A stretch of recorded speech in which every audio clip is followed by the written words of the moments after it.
Rajani asked me to speak tonight on accepting and inspiring your teenager. And so I had to think about that a little bit. Well, I thought about it a lot, actually, because those two things are related, but only kind of. So what I really came up with was just the fact that we really have to accept our kids so that we can inspire our kids. So I think, this parenting thing is so different than any other life endeavor, right? When we were in school, we did really well and we got an A. And when we get a job, we do really well and we get a promotion. When we're parenting, we do really well and we get called to the principal's office because our kid just bit somebody on the playground. And you think, but I'm doing such a good job. Why are you doing that? And I think, it's so humbling because we realize that even though we're doing an amazing job as a parent, these little people, our children, are their own people with their own ideas and thoughts, and they act on those ideas and thoughts. And then they hit teenager, and they do it even more because that's what they're supposed to do, right? So now they're trying to gain autonomy and they're trying to be their own independent people. So now they're doing it even more. And some of the things that they do are so goofy and so quirky and so frustrating, and you think, where did that come from? I've never even once mentioned anything like that to you. How on earth did you come up with such an idea? And so we're constantly working through all that. And so sometimes it's really hard to accept them because, well, sometimes they just do things that we're not really super excited about accepting. But I think one of the things that's really key for accepting our teenagers is just to make sure we know them, and we know them well. And I know for me, because it's busy and we have a lot of things going on, we get so caught up in that day-to-day, did you do your homework? Did you eat your breakfast? Did you brush your teeth? Did you take out the trash? Why didn't you empty the garbage or empty the dishwasher? And it's this constant communication about those kind of things, and sometimes we lose sight of who is this kid really, right? So I encourage you to get to know them a little bit. One thing that I've done with my own kids that I think is really something that's really important to our family are love languages. How many of you are familiar with the 5 love languages? Several of you, that's good. And I actually didn't know this until recently, that there's an online quiz that you can do for the love languages. So I don't know if any of you have done that, but it's really super helpful. And for those of you who haven't experienced it, let me just tell you, the 5 love languages are the ways that we all feel love. So when we're telling someone how great they are, words of affirmation that's called, that may or may not mean something to the person that you're dealing with. For me, for instance, I don't care one bit about words of affirmation. To me, talk is cheap. I want acts of service. I want to know that you can back it up, right? So it's really, but then you've got someone who thinks that they're doing the right thing by telling you great things, and it's not making a bit of difference to you. Our kids are the same way, and so it's really neat when we can explore a little bit how our kids feel loved. I thought I had a really good handle on this because I really like this concept. So I thought I really knew what each of my kids were. And this weekend I made them all do the online quiz, which they were really super excited about. And when they finished, I was very surprised because I was actually quite off with all of them. My 2 oldest ones were words of affirmation. They like to hear that they're doing well, that things are good. They like constant I love you, constant praise.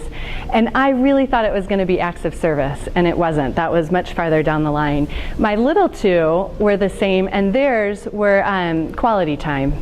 And that one I was a little less surprised on because quality time, I mean, we work a lot on that with our little ones, but it's just helpful to know what things really do make them feel loved. All 4 of my girls had, the 2 that were lowest for all of them were gifts and what's that, physical affection, which I thought was interesting because I always forget to hug my kids. So I think, okay, which came first? Do they really want the physical attention, but I don't give it to them very much, or do they really not care about it very much? But all of them were down low on that. So the 5 different languages are words of affirmation, hearing those words, acts of service, which doing nice things for your child, receiving gifts. So a lot of people feel that one. That's my husband's, which was really surprising to me. Which ones did I say? Words of affirmation, receiving gifts, quality time. There's one more, thank you, physical affection. So those are the 5. So if you haven't ever done that, I encourage you to do that for your kids, because I'm sure you've all heard about filling your kids' buckets and making sure that you're putting things in that fill them up. And if you're putting the wrong things in, then you're really spinning your wheels. So take a few minutes and find out what really matters to them. What is it that really makes this child feel loved? And I have some resources for you for that, so that you know how to get there and it's a little helpful. I brought notes because I tend to get a little sidetracked, so I'm just going to make sure I stay focused. I think another way that we can really get to know our kids better is just through communication. And this is something that I hear all the time from parents. Right, I know I need to communicate with them, but they won't communicate with me. So I ask them how their day was, and I get that fine. And I ask them what they learn in school, and I get the nothing. And I'm trying so hard to get them to talk to me, but they won't. And I think one suggestion that I have for that is simply, what questions are you asking, and are they the ones they want to talk about? Who wants to talk about what they did in class? No one. So it's really a matter of finding the questions that they want to talk about. I have 4 girls, so we talk about whether there are any good-looking boys in their classes, and we talk about what their friends said at lunch, and we talk about all the things that they care about. And the hard thing for me is, that's not usually what I care about. I really don't care what so-and-so did at lunch, but that's what they care about. So it's amazing that when we start talking about the things that they really care about, all of a sudden they start opening up about all of these other things. So then I hear parents say, right, I think that works well for girls, but I have a boy and it doesn't matter what I do, they're still not talking to me.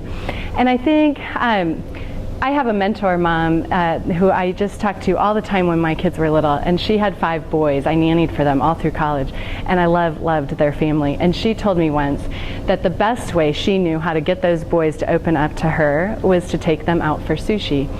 And she said they would tell her anything over a sushi dinner. And I thought, that's really brilliant, right? Because they can't go anywhere. They want the sushi, and they start talking, and it's a much less threatening environment. Another much less threatening environment, maybe you guys have experienced it too, is just a road trip in the car. And I've thought a lot about that, right? When we're talking to our kids and we're looking right at them and they're feeling this grilled, almost threatening, we're really just focused on them, and they kind of close down a little bit. They run and hide and go find something else to do, play their video games. But when we're in the car and we're focused on driving, there is so much less pressure on them, and now all of a sudden they can talk to you a little bit more without this intense staring at them. So sometimes it makes sense just to hop in the car and go for a little ride, and you can make up why you need to get in the car, but I think sometimes those car rides are some of the most effective ways to communicate with them. I have a few questions. Where do they go, Rajani? Did you? Yeah, you got it. If you just want to pass them around, here are a few questions about how well do you know your teen. And I compiled this from about 4 other lists. I compiled them from about 4 other lists earlier today, and I really looked down these and I thought, yeah, okay, this is somewhat embarrassing because there are a lot of these that I have no idea what my kids would say to these. And so I think it's important sometimes to just be mindful of the fact that we all get stuck, whether it's with relationships with our kids, our friends, our spouses, we all get a little stuck in that daily stuff. sometimes it's important to just take a look at some of these things and realize, yeah, okay, I really don't know what my kid's favorite food is because they change their mind all the time. So I really want to find out some of these things. So take a look at these. I knew more for one of my daughters than the other. I have one who just never stops talking, so I know an awful lot about that one. And then I have one who's much more reserved, and so I have to kind of make the other one go away for a little while so that I can talk to the quieter one sometimes. So take a look at those and see which ones of those you know and which ones you think you might like to know.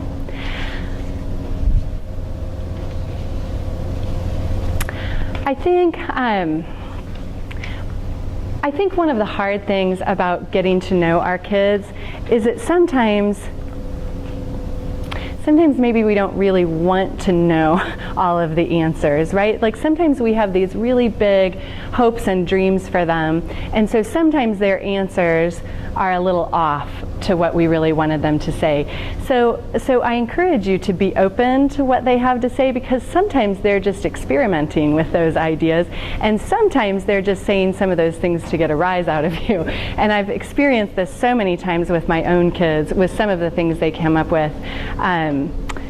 Yeah, like my daughter when my daughter was little, she loved to tell me that what she wants to be when she grows up is a stop sign. And she just said that to me all the time. And I kept saying, okay, well, let's really talk about what you'd like to be. And that was her favorite answer to me, was that she wanted to be a stop sign when she grew up.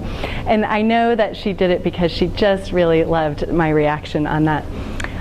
So really listen to what they have to say, but sometimes take it with a grain of salt, because I think sometimes they like to just play with us a little bit. When you really get to understand some of what they like and what they care about and what's important to them, I think a huge part of accepting who they are is to really make an effort to do the things that they like to do. And I think this is such a hard transition, because when they're little, they kind of like to do anything we like to do. I mean, most of the things that we like to do. So we take them to the zoo, and we take them on little outings, and they like that. Now when they get older, they have much stronger opinions about what they like to do, and so often it's not even a little bit what we like to do. And so I encourage you to really pay attention to some of that stuff, because I think that is the stuff, when we take them to go do the things that are important to them, that is what means the world to them. When we drag them along on errands, they don't really care. I think giving them choices is really something that's huge too. Even if that's not one of the choices and you want to give them some ideas of some things that you can do together, I think that's huge. At this stage, you know already, they want to be in charge of what they're doing. So give them some ideas of things that you are willing to do with them so that you can go have some fun together. Yeah. Oh, and my other thought on that is simply expose them to things. So I have that same daughter wanted to be a counselor. Now I will tell you, she's my oldest. I love her.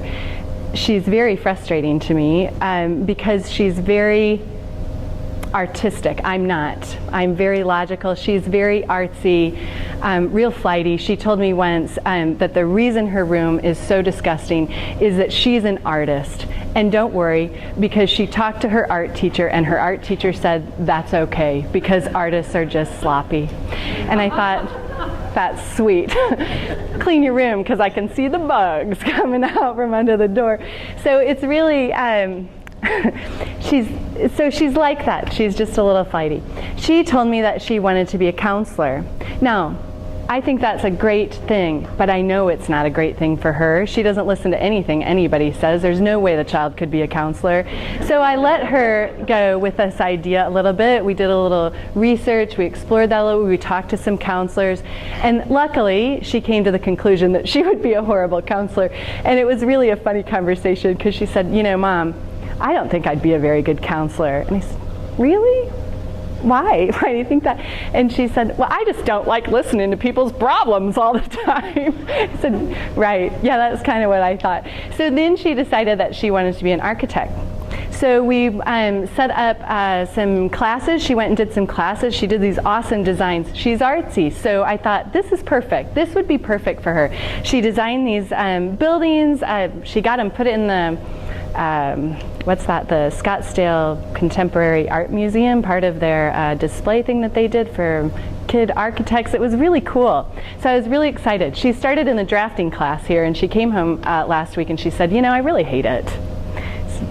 Okay, and she said, no, really, Mom, I hate it. So I'm now going to be a TA for my German teacher. I'm not going to be an architect anymore. I said, all right, okay, we're going to talk about that a little bit more, but okay. And so, so then she came in the other day and she said, I figured out what I want to do. I said, you did? And she said, yeah. She said, you always told me that I'm really into justice.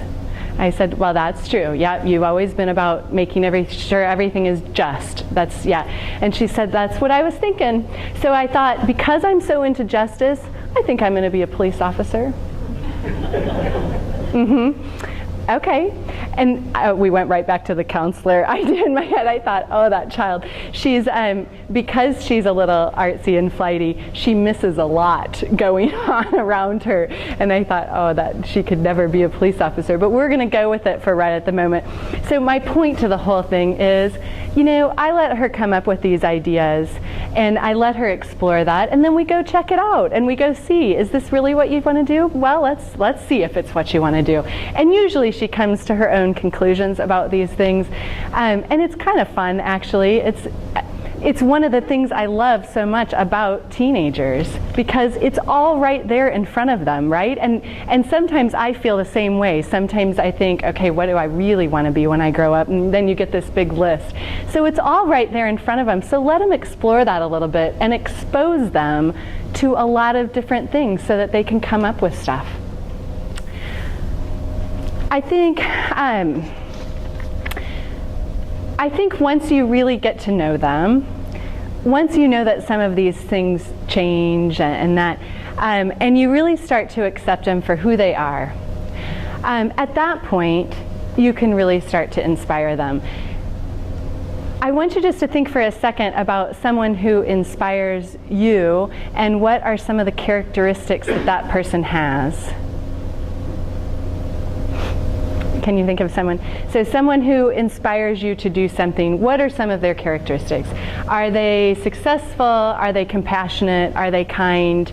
Are they smart? Are they driven? These characteristics that people who inspire us, they tend to have the characteristics of the person who we want to be, right? And so we see these people and we think, yeah, that is somebody I want to be like. And it really makes you, it makes you want to do something, right? You're inspired. You feel like doing something. So it's hard to imagine sometimes that our kids would feel that with us, because I know that you get those looks too, where they look at you like whatever you just said was the stupidest thing they've ever heard in their entire life, and that you couldn't possibly know anything at all. And I know that they give you those looks. My kids give me those looks too sometimes. But the bottom line is, you are the most influential person in their life. They are watching what you do. They are seeing how you live your life. And they are, whether we realize it or not, and they certainly would never admit it, so don't tell them that I said that and ask them if it's true, but we really are the ones who are inspiring them to do and be what they want to be. So make sure you remember that, especially when it gets hard on those days that they are pushing every button you have and making you feel like maybe you don't know anything.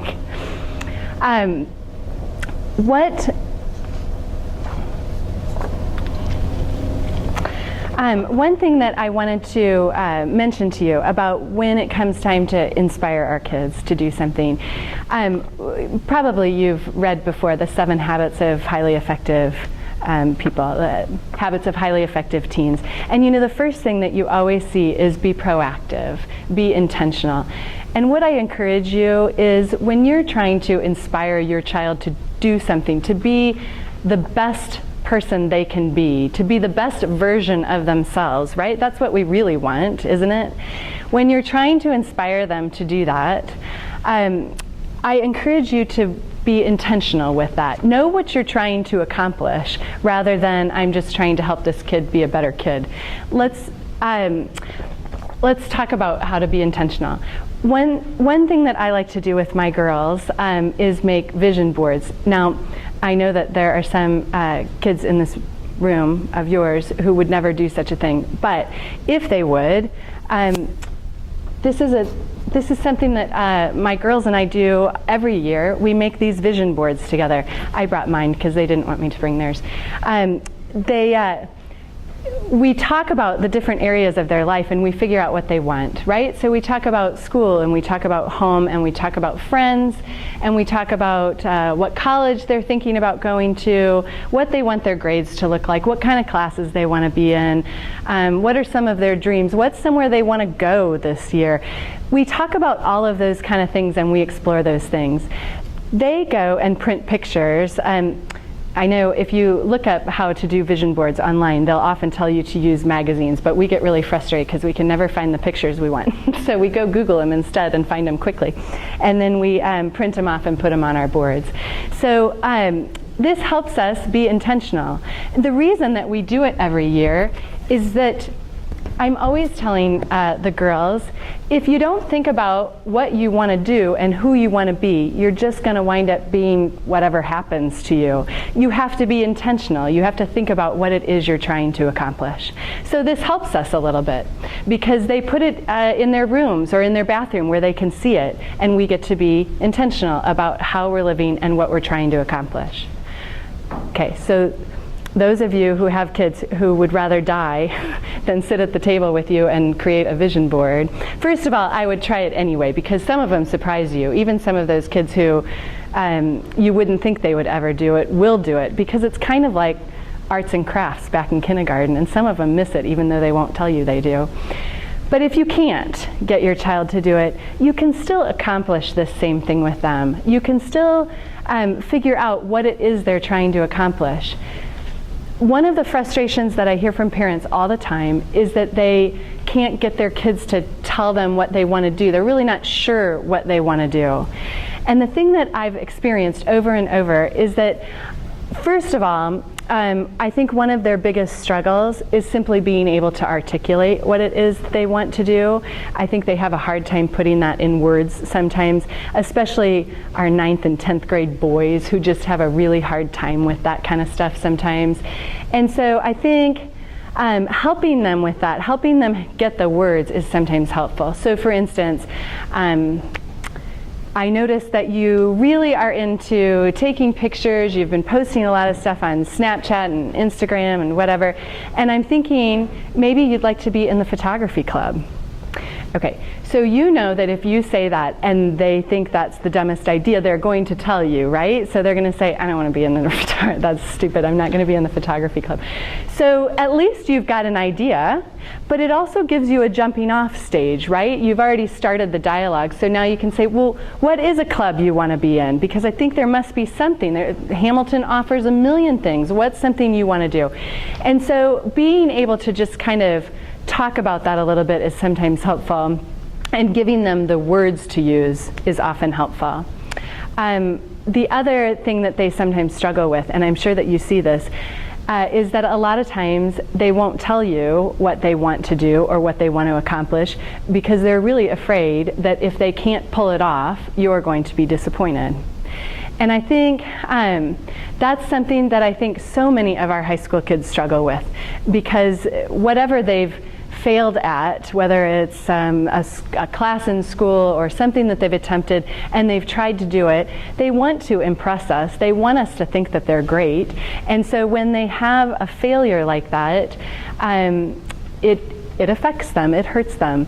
So I would really encourage you to pay attention to some of that as well, because sometimes they won't tell you just for that reason, just because they're afraid that if they can't pull it off, you're going to be disappointed in them. When you do figure out what it is that they want, what they're trying to accomplish, please help set them up for success. Make it almost so that it has happen, right? Put things in their way that makes it happen. Whether you're their inspiration for that or if it needs to be someone else. And I had a mom friend of mine when my girls were little, and she used to say, I just hope and pray every day that really great, strong, influential adults come into my kids' lives. And I thought, that's really wise and mature, right? Because I don't know about you, but sometimes I think, I want to be it. I want to be everything my kids need. I want to make sure I can give them everything that they need. But the bottom line is I can't, because I don't have everything that they need. So sometimes it's really important to find someone who does. So if we can't be the inspiration for something that they really want to accomplish, let's find someone who can. Reach out, find someone. I think I can't tell you how many people I've reached out to over the years when my kids have shown interest in something or wanted to do something, and simply asked them if they'd have a conversation with my kid, or if they would sit down with them and just explore some of these ideas. People love to do that. I love to do that if somebody asks me. It's so fun for them, and it's neat for our kids to have those experiences with other adults who are doing what they want to be doing. So set them up for those sorts of things, but also ask them what their plan is. How many times have you heard your kids say things like, well, this semester I'm going to do really, really well in my math class. Okay, maybe they don't say that, but maybe they say something similar, right? This semester I'm going to do this, or this year I'm going to do this, or this year I'm going to make the hockey team. I had one parent who called me one time and she said, okay, I'm not sure what to do with this kid. First of all, he's failing 5 of his classes, but he also has it in his mind that he's going to play professional hockey. And I said, well, that's a neat goal. And she said, yeah, except he's never been on a hockey team in his life. Never, ever. He plays some hockey sometimes, but he's never been on a team. And he's certain that he's going to be a professional hockey player. And it's kind of funny because we want so badly to make sure that they want everything, or that they have everything they want. But sometimes we have to ask them, what's your plan? How are you going to make that happen? What are we going to do to make it happen? If the child wants to be a professional hockey player, probably we need to help him get some hockey experience, right? Maybe get him on a team or do something like that. But a lot of times they have these big ideas and they don't know what to do with it. And a lot of times that's simply because they don't know what to do with it, right? They don't know how to break it into steps. They don't know that they could ask someone for help. They don't know that there's a class that they could take or something that they could do. And that's where we get to come in. I have one daughter, she's in the 6th grade, she's 12, going on about 35, and she's really a neat kid, very spunky, super argumentative. She came home the other day and she said, a bunch of kids in my grade want to have a debate club. And I said, well, that's cool. And she said, yeah, but we don't have a debate club. So I went ahead and made a petition, and I got everyone who wants to be in this club to sign this petition. She said, so now what? Well, yeah, now what? So I said, well, what do you think? What do you think? And she said, well, you did debate in high school, so why don't you lead this debate club? Why don't you do it? Yeah, all right. I hardly have anything going on, so let's start a debate club. But then I started to get a little bit excited about it, and I said, well, okay, so you really have kids who want to do this? And she said, yeah, we're really into it. We really want to do it. I said, all right, well then, what do you think we need to do? And she said, well, I think we'll probably need to talk to the principal. Yeah? All right, well, let me know when the meeting is. So darn it if she didn't come back the next day, and she said the meeting's next Monday morning at 8:30. So yeah, okay. So we had that meeting yesterday. It was yesterday at 8:30, and I loved it so much. We put together a proposal for how this club was going to look and what we were going to do and what we were going to learn and how we were going to make it happen. And the thing that I loved so much about it is that she came up with this idea, she figured out how to make it happen, and she put it together. Well, I'll help you do that. That's good. I'm excited about that. Let's do it. But I think it's really important to sometimes break it into those steps. What do you think we should do next? And we had some steps in between there, right, where we had to put our ideas together and make this proposal and get it all together. So now she's on to the next step. So she's designing some of the classes and how those are going to look. She's a real, well, go-getter, if you couldn't tell. But I think it's really fun. This is something that she's really into and something that she loves, and it's something that we get to do together. So it's kind of a neat thing. So set them up for success, right? But at the same time, help them prepare for failure. And I think that this is such a hard thing as a parent. It's been one of the hardest things I've encountered as a parent, and I don't know about you, but you know, you hear that, let your kids fail, right? But it's so counterintuitive because we're supposed to protect them, and we're supposed to keep them from getting hurt and keep them from harm. And so letting them fail, in my opinion, is one of the hardest things to do, because you just want to like stop and pull them back and keep them from that. The problem, of course, as you know, is that if they don't learn how to fail, then they don't know how to deal with any of that, right? They don't have any coping skills that they need for when they do fail. And they don't realize how important failure is as part of the process, right? I mean, how many times do you try something and it doesn't work the way you thought? And it's at that point we know that, yeah, okay, that was just a complete bust. So now we're going to adjust these plans a little bit, and we're going to give it a whirl this way. And I think that so many kids, I see this over and over and over with our kids who we work with. And it's really interesting to me, because when I get a call from a parent for a child who's struggled through school, and they've just had a difficult time all the way through school, that student tends to be so much easier to work with than the student who's had it really, really easy their entire lives, right? School came easy to them, the good grades came easy to them. All of a sudden, they hit a math class that has thrown them for a loop, and they have no idea what to do with it.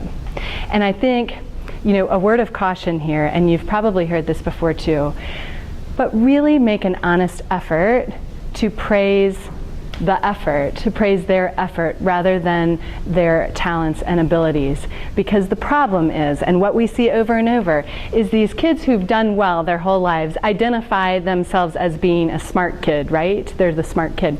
And so as soon as they start to struggle, the problem is they start to think to themselves, wait, I'm not supposed to struggle. I'm a smart kid. Smart kids don't struggle. They do well in school. They get A's. I'm not getting an A. I've got a D in this class right at the moment. Does this mean I'm not a smart kid? I must not be a smart kid. And they go through this whole process, and we see it over and over and over. Those kids are by far the hardest kids to work with, even though they're bright kids, they've done well in school, but they just can't handle the fact that they're having a hard time, that they're failing at something. So help the kids, help your kids understand that failure is just a part of trying things. It doesn't always work, and that's okay. Keep going, find help, find someone who knows more than you do so that they can show you how to get past this. It's all still doable. Just because you didn't get it and make it happen the first time doesn't mean you can't make it happen. And they've got to understand that. And so often they don't. So even though it is counterintuitive, it's really hard to do as a parent. Please help them learn how to fail. I think one thing, do you remember, I haven't read this in a long time, since my kids were much littler, The Children Learn What They Live. Right? And I remember reading that when they were small. And actually, I brought a copy of it. Had to go find it because I haven't read it in a long time. But I think when we're talking about inspiring our kids, I think it's so important to think about how we're living and the model that we're presenting to them. Okay, please don't misunderstand me. I don't expect anyone to be perfect or even try to be perfect. I think when we try as parents to be perfect, we probably do more harm than if we were to just be ourselves, right? But I do think that there are probably areas that we can all make some little improvements on. And I will tell you that I had a very humbling experience about 2 weeks ago. My oldest has her driver's license, which I don't know if any of yours have driver's licenses yet. It's a whole new level of anxiety that I've never experienced in my life. And I have to say, I'm having a difficult time with it. I hate it so much. But I was driving with her in the car, which is another thing I hate so much. And it's good that my husband taught her to drive, because it's just horrible. But we were driving in the car together, and she was yelling at the people, driving, and nothing rude. It wasn't road rage. It was just kind of road unhappiness, unkindness, And I thought, why is she doing that? Like, just calm down. Just stop doing that. This person can't go anywhere, Delaney. Like, they're stuck at a light, so you can stop being upset that they didn't go somewhere. Just calm down a little bit. And I'm not kidding you. The next day as I was driving, I realized that I did the same thing. And I thought, really, Candace? And I thought, well, okay, so there you have it. That's exactly where she got it from. I was certain that it was from my husband. It's not. It's me. And I had to really stop and think a little about the behavior I was modeling. I think the biggest thing that we can do for inspiring our kids is model to them how we want them to live, whether it's being intentional and following our passions. So let me share this with you real quick. Children learn what they live. If children live with criticism, they learn to condemn. If children live with hostility, they learn to fight. If children live with fear, they learn to be apprehensive. If children live with pity, they learn to feel sorry for themselves. If children live with ridicule, they learn to feel shy. If children live with jealousy, they learn to feel envy. If children live with shame, they learn to feel guilty. If children live with encouragement, they learn confidence. If children live with tolerance, they learn patience. If children live with praise, they learn appreciation. If children live with acceptance, they learn to love. If children live with approval, they learn to like themselves. And if children live with recognition, they learn it's good to have a goal. If children live with sharing, they learn generosity. If they live with honesty, they learn truthfulness. If they live with fairness, they learn justice. If they live with kindness and consideration, they learn respect. If they live with security, they learn to have faith in themselves and those about them. If children live with friendliness, they learn the world is a nice place in which to live.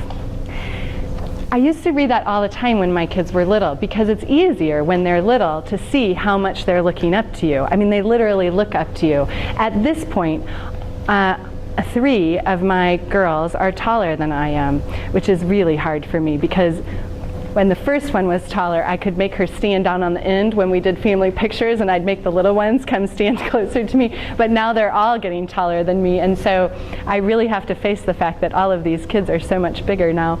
And so it's harder to see how much they're still looking up to you, because they don't. They look right at you. So I think it's really important to remember that, to remember the fact that we are their models. We're the ones who are inspiring them by our own behavior.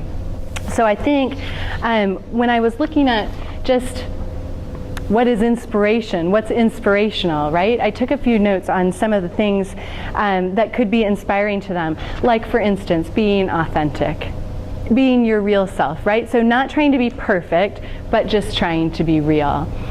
I remember, there's one here about showing them your own successes and failures, right? So part of helping them see how to fail is sharing with them when you've messed something up.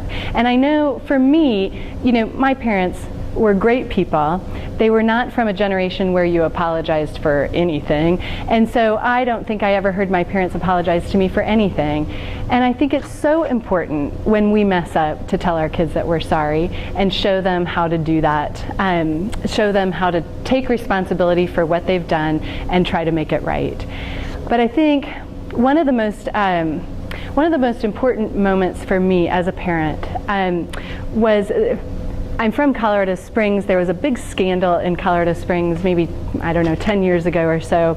And I was just glued to the TV over this. The whole thing fascinated the heck out of me, and so I kept watching what was happening, and I loved watching the family dynamics and what was going on with all of it. And so I was watching all of this happen, and I was never really impressed with how this person handled himself, so I was always frustrated about that.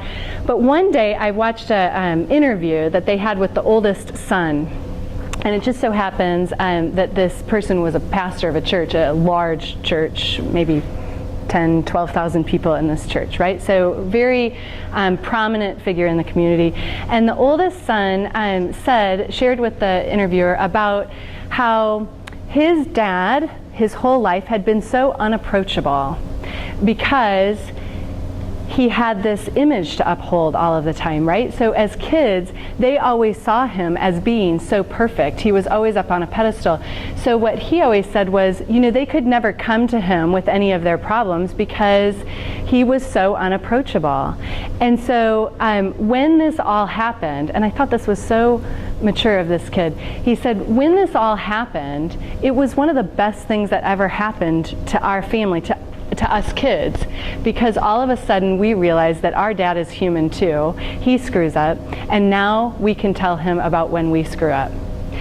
And I thought, that was still the stage in my parenting when I was trying really, really hard to be the perfect parent, right? And so I think that's why that hit me so hard, because I realized when you do that, the only thing you're doing is making yourself so unapproachable. So now I have to tell you, whenever I really screw up, I always just tell myself, see how approachable I just made myself. And so I try to tell my kids that, and they don't care, but to me, I think I just made myself really approachable. Now they can come tell me when they messed up, because I just did a really big one there. So being able to tell them those things and share that with them, having that communication with them, it's so important. Let them see you follow your passions. That's something that's so exciting to me and my girls, is that they love the fact that I own my own business. And they love the fact that I do what I really, really, really am passionate about and love doing. And I was so proud. This was one of my proudest mommy moments. I lead my youngest daughter's Girl Scout troop. She's 9. And they got to choose their own badges to lead their little Girl Scout troops. And there were some really cool ones. And I let all the rest of the kids choose theirs first. And she was unhappy with me about that anyway, because she said, then I have to choose last. And so she got the list of what was left, and she said, oh, I know what we're going to do. We're going to do that business owner one. And I said, really? And I'm kind of thinking, well, that's kind of boring. Why don't we do this digital photography one? That would be cool. We could like all take pictures and make these big collages, and that would be so fun. She says, no, I think we should do the business owner one, because you own your own business, so we could do that together. That was one of my proudest moments. And I think to myself, that is something that really means something to her. And it's something that they see. They see me living out my own passions and the things that are important to me, and that means something to them.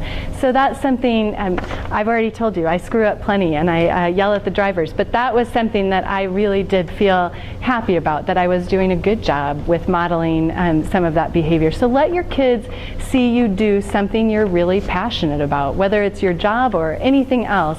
Let them see that so they know to live their lives like that too. Show them your character. Make sure that they see your character. That's something that I think is just so important. Tell the truth and keep your promises to them. And you know, I always tell my girls, I will always tell you the truth, always. If it's something that I don't want to talk about and I have no intention of telling you the truth about, I'll let you know. But if I answer your question, it will always be the truth. And so that's our deal. They know that they can ask me anything they want. If it's something I really don't intend to talk to a 12-year-old child about, then I'm going to tell them that. But when I answer them, they know that they're always going to get an honest answer.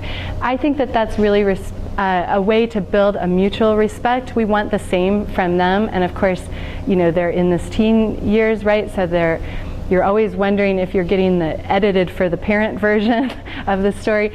And they're kind of experimenting with that, I think, sometimes. But really, if we can model that behavior, I think that that's so important to them, that they can see that's really how you should live. That's how you should treat the people you care about. So I think one of my favorite quotes is what would you do if you weren't afraid, right? What would you do if you weren't afraid that you were going to fail? And I think about that a little bit with our kids, and I think, what would they do if they weren't afraid? What would they do if they knew we believed in them and thought that they could do it? And what would they do if they knew we were in their corner on? If they knew that we heard them, that we knew them, that we made an effort to know who they are, we heard who they are, we took time to figure out what kind of things are important to them and what we should do for them.